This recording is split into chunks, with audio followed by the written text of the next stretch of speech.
Hello everyone, welcome to expert online academy. ఈ రోజు మన క్వశ్చన్ వచ్చేసి భారతదేశంలో మొదటి సహకార విశ్వవిద్యాలయం ఏ నగరంలో స్థాపించబడింది? ఓకే, ఇక్కడ ఆప్షన్స్ వచ్చేసి option A Delhi, option B Hyderabad, option C Lucknow and option D వచ్చేసి ఆనంద్. ఓకే, సో మనకు సహకార సంస్థల గురించి చూసినట్లయితే రీసెంట్ గా మన ministry of cooperative societies Amit Shah గారు గుజరాత్ లోని ఆనంద్ జిల్లాలో స్టార్ట్ చేయడం జరిగింది. ఓకే, మొదటి సహకార విశ్వవిద్యాలయాన్ని స్టార్ట్ చేయడం జరిగింది. ఓకే, అయితే సహకార సంస్థలు మన భారత రాజ్యాంగంలో వచ్చేసి union list, state list, concurrent list ఉంటున్నాయి కదా. సో ఈ కాంకరెంట్ స్టేట్ లిస్ట్ లో వచ్చేసి మనకు సహకార సంస్థలు చేర్చడం జరిగింది.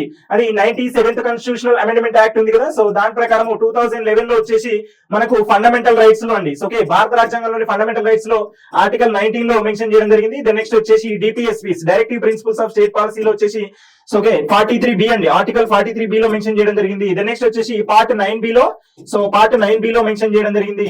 సో ఇవి కోఆపరేటివ్ సొసైటీస్. మన భారతదేశంలో ఫాదర్ ఆఫ్ కోఆపరేటివ్ సొసైటీస్ వచ్చేసి త్రిభువన్ దాస్ అండి. ఓకే, త్రిభువన్